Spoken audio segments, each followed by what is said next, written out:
Iran ಖಡಕ್ ಸಂದೇಶ ರವಾನಿಸಿದೆ. ಇರಾನ್ ಲೆಬನಾನ್ ಗಾಜಾ ಮೇಲೆ ದಾಳಿ ನಿಲ್ಲಬೇಕು, ಅಮೆರಿಕ ಇಸ್ರೇಲ್ ಶಾಶ್ವತವಾಗಿ ಹೊರಗೆ ಹೋಗಬೇಕು, ಕೊಲ್ಲಿ ದೇಶಗಳಲ್ಲಿರೋ ಸೇನಾ ನೆಲೆ ವಾಪಸ್ ಹೋಗಬೇಕು, ಹರ್ಮುಜ್ ಜಲಸಂಧಿ ಇರಾನ್ ನಿಯಂತ್ರಣದಲ್ಲೇ ಇರುತ್ತೆ, ಹಡಗುಗಳಿಗೂ ಸುಂಕ ನಿಯಮ ಜಾರಿಗೆ ತಂದೇ ತರ್ತೀವಿ, ಪರಮಾಣು ಮತ್ತು ಯುರೇನಿಯಂ ಹಕ್ಕು ಇರಾನ್ಗೆ ಸೇರಿದ್ದು, ಅಮೆರಿಕ ಇಸ್ರೇಲ್ ಯುದ್ಧದ ನಷ್ಟ ತುಂಬಿಕೊಡಲೇಬೇಕು, ಅವರಾಗೆ ಯುದ್ಧ ನಿಲ್ಲಿಸಿದ್ರೆ ಮಾತ್ರ ಮುಂದಿನ ಮಾತುಕತೆ ಇರಲಿದೆ ಅಂತ ಇರಾನ್ ಸಂದೇಶ ಕೊಟ್ಟಿದೆ. ಇರಾನ್ ಕದನ ವಿರಾಮ ತಿರಸ್ಕರಿಸಿದ್ರು. ಅಮೆರಿಕ ಅಧ್ಯಕ್ಷ ಡೊನಾಲ್ಡ್ ಟ್ರಂಪ್ ಜಾಣ ನಡೆ ಇಟ್ಟಿದ್ದಾರೆ. ನಾವು ಯುದ್ಧ ನಿಲ್ಲಿಸಲ್ಲ, ಆದರೆ ಮಾತುಕತೆ ಆಗ್ತಾ ಇದೆ, ಮಹತ್ವದ ಪ್ರಸ್ತಾವನೆ ಮಂಡಿಸಿದೀವಿ, ಮಾತುಕತೆ ಇನ್ನೂ ಮುಗ್ದಿಲ್ಲ, ಏನಾಗುತ್ತೋ ನೋಡೋಣ ಅಂತ ಅಮೆರಿಕದ ಈಸ್ಟರ್ ಕಾರ್ಯಕ್ರಮದಲ್ಲಿ ಡೊನಾಲ್ಡ್ ಟ್ರಂಪ್ ವಾರ್ನಿಂಗ್ ಕೊಟ್ಟಿದ್ದಾರೆ. ಮೊದಲ ಪೈಲಟ್ ರಕ್ಷಣೆಗೆ ನಾವು 21 ವಿಮಾನ ಕಳಿಸಿದ್ವಿ, ಎರಡನೇ ಪೈಲಟ್ ರಕ್ಷಣೆಗೆ ಬಾಂಬರ್ಗಳು ಸೇರಿದಂತೆ 170ಕ್ಕೂ ಹೆಚ್ಚು ವಿಮಾನಗಳನ್ನು ಕಳಿಸಿದೀವಿ ಅಂತ ಮಾಹಿತಿ ಕೊಟ್ಟಿದ್ದಾರೆ. ಒಟ್ಟು ಕಾರ್ಯಾಚರಣೆಯಲ್ಲಿ ಅಮೆರಿಕದ 200 ಸೈನಿಕರು ಪೈಲಟ್ಗಳನ್ನು ರಕ್ಷಣೆ ಮಾಡಿದ್ದಾರೆ ಅಂತ ಟ್ರಂಪ್ ಮಾಹಿತಿ ಕೊಟ್ಟಿದ್ದಾರೆ. ಮಧ್ಯಪ್ರಾಚ್ಯದಲ್ಲಿ ಯುದ್ಧ ಹಿನ್ನೆಲೆ ಬೆಂಗಳೂರಲ್ಲಿ ಆಟೋ ಗ್ಯಾಸ್ಗೆ ಅಭಾವ ಶುರುವಾಗಿದೆ. ಕಳೆದೊಂದು ವಾರದಿಂದ ಆಟೋ ಚಾಲಕರು ಎಲ್ಪಿಜಿಗೆ ಪರದಾಡ್ತಿದ್ದಾರೆ. ತಡರಾತ್ರಿಯೂ ಬಸಪ್ಪ ಸರ್ಕಲ್ ಬಳಿಯ ಸೂಪರ್ ಗ್ಯಾಸ್ ಬಂಕ್ ಮುಂಭಾಗದಲ್ಲಿ ಆಟೋ ಚಾಲಕರು ಗ್ಯಾಸ್ಗಾಗಿ ಕ್ಯೂ ನಿಂತಿದ್ರು.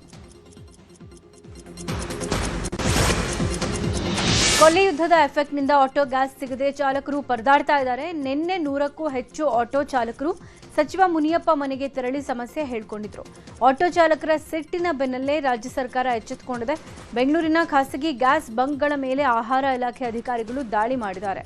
ರಹಸ್ಯವಾಗಿ ಎಲ್ಪಿಜಿ ಸ್ಟಾಕ್ ಎಷ್ಟಿದೆ ಅಂತ ಪರಿಶೀಲನೆ ನಡೆಸಿದ್ದಾರೆ. ಮಧ್ಯಪ್ರಾಚ್ಯದಲ್ಲಿ ಯುದ್ಧದ ಭೀತಿ ಭುಗಿಲೆದಿದೆ. ಅಲ್ಲಿ ವಾರ್ ನಡೀತಾ ಇದ್ರೆ ಇಲ್ಲಿ ಇಂಧನ ಬಿಕ್ಕಟ್ಟು ಹೆಚ್ಚಾಗಿದೆ. ಕೇಂದ್ರ ಸರ್ಕಾರದ ವಿರುದ್ಧ ಇಂಧನ, ತೈಲ ಮತ್ತು ಅನಿಲ ಪೂರೈಕೆ ತಾರತಮ್ಯದ ಬಗ್ಗೆ ಆರೋಪ ಮಾಡಲಾಗಿದೆ.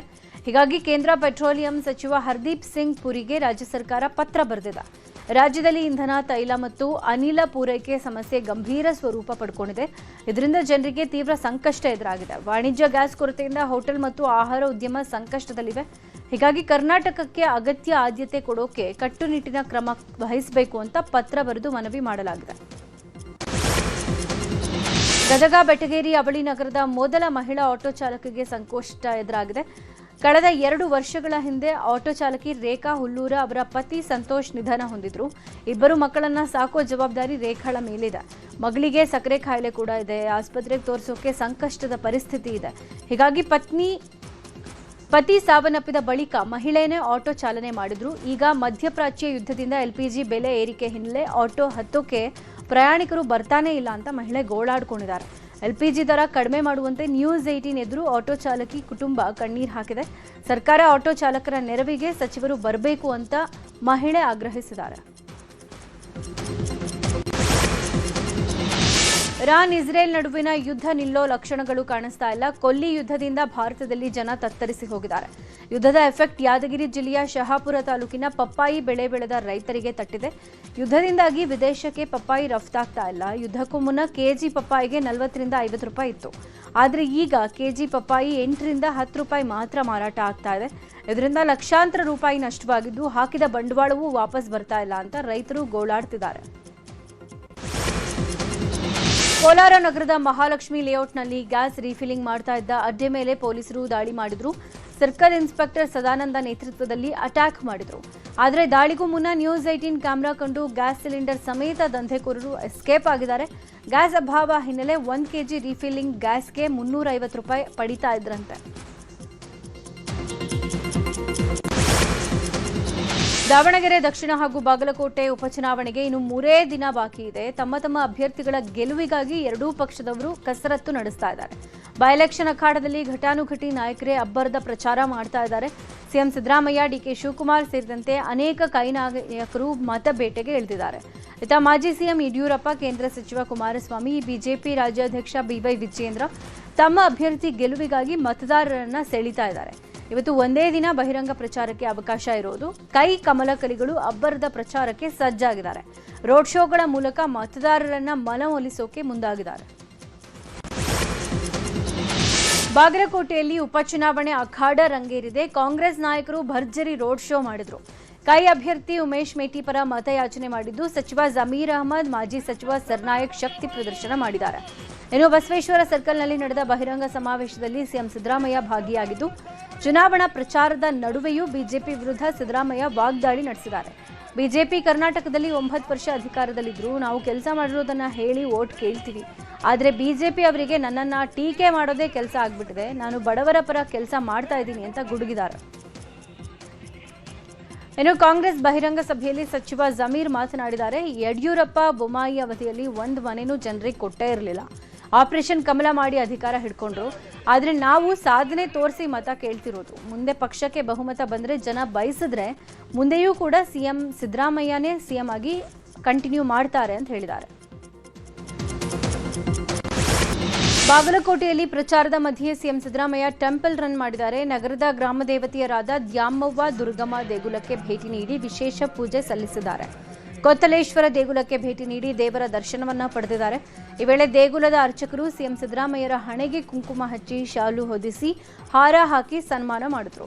ಸಿಎಂಗೆ ಸಚಿವ ಆರ್ಬಿ ತಿಮ್ಮಾಪುರ, ಕೈ ಅಭ್ಯರ್ಥಿ ಉಮೇಶ್ ಮೇಟಿ ಸೇರಿದಂತೆ ನಾಯಕರು ಸಾಥ್ ಕೊಟ್ಟಿದ್ರು. ಕ್ಷಣಕ್ಕೂ ದಾವಣಗೆರೆ ದಕ್ಷಿಣ ಕ್ಷೇತ್ರದ ಉಪಚುನಾವಣೆಯ ಕಾವು ಜೋರಾಗ್ತಾ ಇದೆ. ಬಹಿರಂಗ ಪ್ರಚಾರಕ್ಕೆ ಇವತ್ತೊಂದೇ ದಿನ ಬಾಕಿ ಇರೋದು.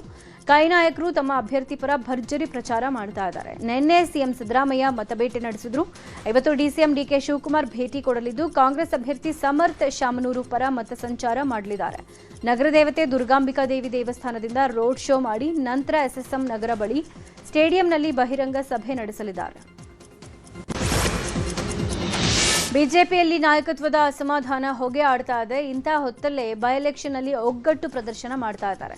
ಮುಂಬರುವ ಸಾರ್ವತ್ರಿಕ ಚುನಾವಣೆ ಹಾಗೂ ವರಿಷ್ಠರ ಗಮನಿಸೋ ಕಾರಣ ಅಸಮಾಧಾನ, ಪ್ರತಿಷ್ಠೆ ಬಿಟ್ಟು ಉಪಚುನಾವಣೆ ಪ್ರಚಾರದಲ್ಲಿ ತೊಡಗಿಕೊಳ್ಳಲಾಗಿದೆ. ಕಳೆದ ವಿಧಾನಸಭೆ ಚುನಾವಣೆ ಬಳಿಕ ಮೊದಲ ಬಾರಿಗೆ ಓಡಾಟ ಮಾಡ್ತಾ ಇದ್ದು ಬಾಗಲಕೋಟೆ, ದಾವಣಗೆರೆ ದಕ್ಷಿಣದಲ್ಲಿ ಬಿಜೆಪಿ ಅಭ್ಯರ್ಥಿಯನ್ನ ಗೆಲ್ಲಿಸೋಕೆ ಭಾರೀ ಕಸರತ್ತು ನಡೆಸ್ತಾ ಇದ್ದಾರೆ. ಶಾಸಕ ರಮೇಶ್ ಜಾರಕಿಹೊಳಿ, ಅರವಿಂದ್ ಲಿಂಬಾವಳಿ, ಕೇಂದ್ರ ಸಚಿವ ವಿ ಸೋಮಣ್ಣ ಸೇರಿದಂತೆ ರೆಬೆಲ್ಸ್ ಪ್ರಚಾರದಲ್ಲಿ ತೊಡಗಿಕೊಂಡಿದ್ದಾರೆ. 2 ಕ್ಷೇತ್ರಗಳಲ್ಲಿ ಗೆದ್ರೆ ವಿಜೇಂದ್ರ ನಾಯಕತ್ವ ಮೇಲುಗೈ ಆಗುತ್ತೆ ಅಂತ ಮೊದಲು ಅಂತರ ಕಾಯ್ಕೊಂಡಿದ್ರು. ಆದ್ರೀಗ ಮುಂಬರುವ ಚುನಾವಣೆಯ ಕಾರಣ ಅನಿವಾರ್ಯವಾಗಿ ಬೈ ಎಲೆಕ್ಷನ್ ಅಲ್ಲಿ ಓಡಾಡುವಂತಾಗಿದೆ. ಇವತ್ತು ಪ್ರಕಟ ಆಗಬೇಕಾಗಿದ್ದ ದ್ವಿತೀಯ ಪಿಯುಸಿ ಫಲಿತಾಂಶ ಪ್ರಕಟ ಆಗೋದಿಲ್ಲ. ಈ ಹಿಂದೆ ಪರೀಕ್ಷಾ ಫಲಿತಾಂಶ ಬಿಡುಗಡೆ ಮಾಡುವುದಾಗಿ ಕೆಎಸ್ಇಎಬಿ ಹೇಳಿತ್ತು. ಆದರೆ ಕೊನೆ ಹಂತದ ಮೌಲ್ಯಮಾಪನ ಕೆಲಸ ಬಾಕಿ ಉಳಿದಿರೋ ಹಿನ್ನೆಲೆ ಇವತ್ತು ಫಲಿತಾಂಶ ಪ್ರಕಟ ಆಗುವುದಿಲ್ಲ. ಬಾಗಲಕೋಟೆ ಮತ್ತು ದಾವಣಗೆರೆ ವಿಧಾನಸಭಾ ಉಪಚುನಾವಣೆಯ ನೀತಿ ಸಂಹಿತೆ ಜಾರಿ ಇದೆ. ಶಿಕ್ಷಣ ಸಚಿವ ಮಧು ಬಂಗಾರಪ್ಪ ಉಪಸ್ಥಿತಿಯಲ್ಲೇ ಫಲಿತಾಂಶ ಪ್ರಕಟಿಸೋಕೆ ಅನುಮತಿ ಸಿಕ್ಕಿಲ್ಲ.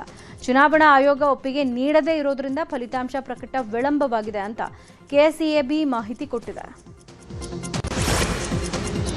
ಸಿಎಂ ಸಿದ್ದರಾಮಯ್ಯ ವಿರುದ್ಧದ ಮೂಡಾ ಸೈಟ್ ಹಗರಣಕ್ಕೆ ಮತ್ತೆ ಮರುಜೀವ ಬಂದಿದೆ. ನಗರದ ಜನಪ್ರತಿನಿಧಿಗಳ ವಿಶೇಷ ನ್ಯಾಯಾಲಯ ಮೂಡಾ ಸೈಟ್ ಹಗರಣದ ಬಿ ರಿಪೋರ್ಟ್ ಅಂಗೀಕರಿಸಿತ್ತು. ಬಿ ರಿಪೋರ್ಟ್ ಅಂಗೀಕಾರ ಪ್ರಶ್ನೆ ಮಾಡಿ ಇಡಿ ಅಧಿಕಾರಿಗಳು ಹೈಕೋರ್ಟ್ನಲ್ಲಿ ಮನವಿ ಸಲ್ಲಿಸಿದ್ದಾರೆ. ಹೈಕೋರ್ಟ್ನಲ್ಲಿ ಅರ್ಜಿ ವಿಚಾರಣೆಗೆ ಬರಬೇಕಾಗಿದೆ. ಅಲ್ಲದೆ ಇದೇ ಪ್ರಕರಣದಲ್ಲಿ ದೂರುದಾರ ಸ್ನೇಹಮಯಿ ಕೃಷ್ಣ ಕೂಡ ಬಿ ರಿಪೋರ್ಟ್ ಅಂಗೀಕಾರ ಪ್ರಶ್ನೆ ಮಾಡಿ ಮೇಲ್ಮನವಿ ಸಲ್ಲಿಸಿದ್ದಾರೆ. ಸದ್ಯ 2 ಅರ್ಜಿಗಳ ಸಲ್ಲಿಕೆಯಿಂದ ಮೂಡಾ ಸೈಟ್ ಹಗರಣಕ್ಕೆ ಮರುಜೀವ ಬಂದಂತಾಗಿದ್ದು ಸಿಎಂ ಸಿದ್ದರಾಮಯ್ಯಗೆ ಮತ್ತೆ ತಲೆಬಿಸಿ ಎದುರಾಗಿದೆ. ರೌಡಿ ಶೀಟರ್ ಬಿಕ್ರು ಶಿವ ಕೊಲೆ ಕೇಸ್ನಲ್ಲಿ ಶಾಸಕ ಭೈರತಿ ಬಸವರಾಜ್ಗೆ ಮತ್ತೆ ಸಂಕಷ್ಟ ಎದುರಾಗಿದೆ. ಶಾಸಕ ಭೈರತಿ ಬಸವರಾಜ್ ಅವರ ಜಾಮೀನು ರದ್ದತಿ ಕೋರಿ ಸಿಐಡಿ ಪೊಲೀಸರು ಹೈಕೋರ್ಟ್ನಲ್ಲಿ ಅರ್ಜಿ ಸಲ್ಲಿಸಿದ್ದಾರೆ. ಇತ್ತೀಚೆಗಷ್ಟೇ ಜನಪ್ರತಿನಿಧಿಗಳ ಸ್ಪೆಷಲ್ ಕೋರ್ಟ್ ಭೈರತಿ ಬಸವರಾಜ್ ಅವರಿಗೆ ಜಾಮೀನು ಮಂಜೂರು ಮಾಡಿತ್ತು.